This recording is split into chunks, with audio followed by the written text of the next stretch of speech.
All right, get ready for an absolutely epic journey.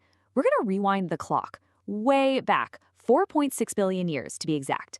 We're going to uncover the incredible, the violent and truly magnificent story of how our home, planet Earth, even came to exist. I mean, think about it. It's one of the biggest questions we can ask, right? We're on this planet every single day, but have you ever just stopped and wondered, how did all of this, the oceans, the continents, all of this life, how did it actually begin? Well, that's exactly what we're diving into today. Now, to even get to the answer, we've got to think on a scale that's, well, it's just mind-boggling. Earth's story isn't a few thousand years old, it's not even millions. We are talking about a saga that spans 4.6 billion years. It's almost impossible to wrap your head around. So, let's get started. Okay, so here's the thing. To understand our planet, we can't actually start on the planet. We have to zoom way, way out, all the way out there. Our story really begins not with Earth, but with the birth of the entire universe itself. And it all kicks off with the Big Bang. You've heard of it, right? About 13.8 billion years ago, everything was squeezed into a single, impossibly hot and dense point. And then, bam, it exploded, creating space, time, and all the matter we know. From that single instant, the universe started expanding, cooling down, and in doing so, it created the very building blocks for literally everything we see today. And yeah, that includes our planet. So you've got this brand new universe filled with all this cosmic dust and gas. The next logical step in our story, then, is to zoom in a bit. Let's go from the scale of the whole universe down to our little corner of it, our own cosmic neighborhood, and see how our solar system started to form. And the best idea we have for how this happened is called the nebular hypothesis.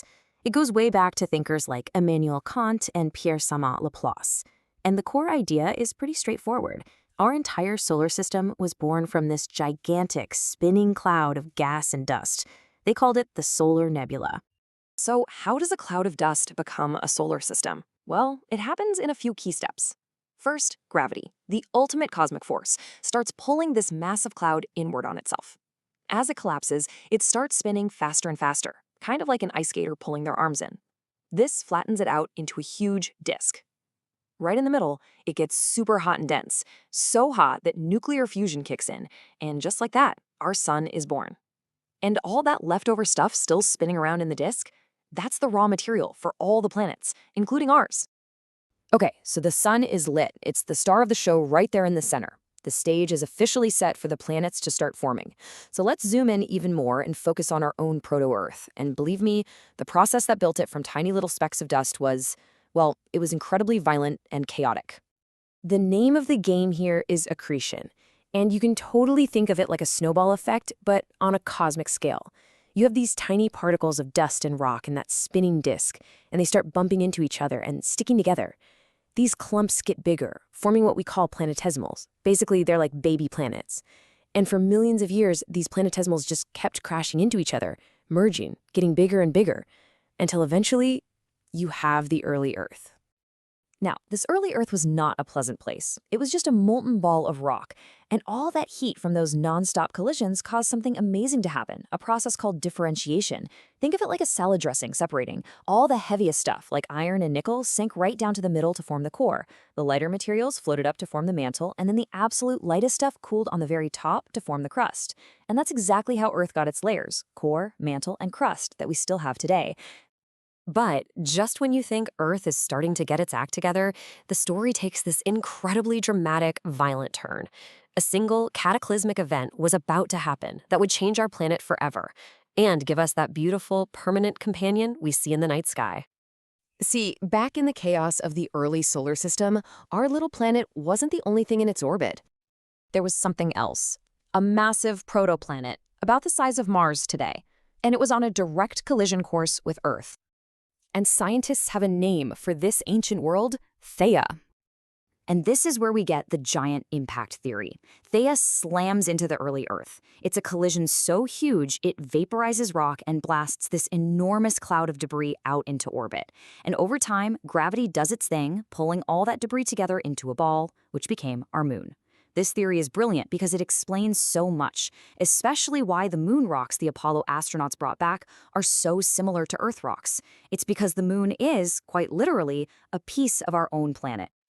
So after all that chaos, the constant bombardment, the great collision, things finally started to calm down a bit. The planet began to cool. And this sets the stage for the next crucial chapter in Earth's story, the creation of an atmosphere. You know, the very air we need to live. What's really interesting is that Earth kind of had two attempts at an atmosphere. The first one, Atmosphere 1.0, was mostly light stuff like hydrogen and helium.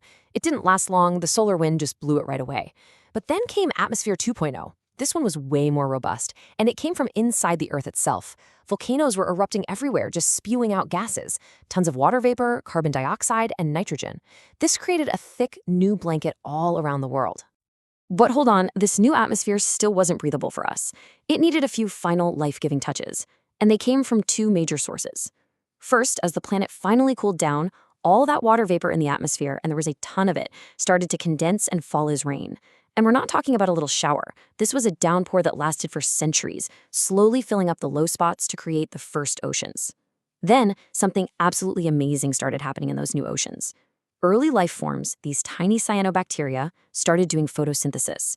And what's the waste product of photosynthesis? Oxygen. This great oxygenation event slowly, bit by bit, transformed our atmosphere, creating the protective ozone layer and, eventually, the very air we breathe today.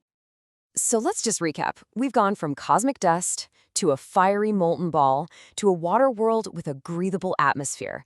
It's just amazing how all these chaotic, random events managed to come together to create something so special.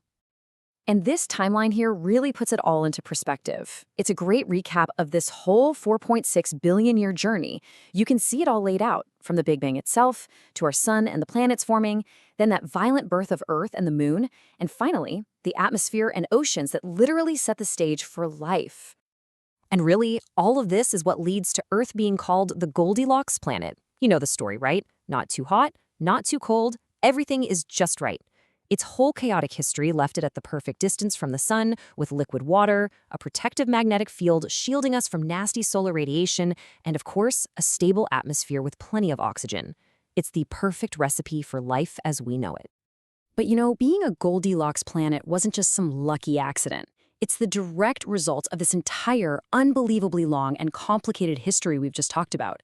As this quote says so well, it's a story of cosmic dust, gravity, heat, and a whole lot of time, all working together to create a world that's just uniquely capable of supporting life. And that really leaves us with a final, pretty profound thought, doesn't it? Earth's 4.6 billion year story is this beautiful, chaotic mix of pure chance and fundamental physics. So when you look up at the night sky and think about the billions, just billions of other stars in our galaxy alone, it just has to make you wonder, right?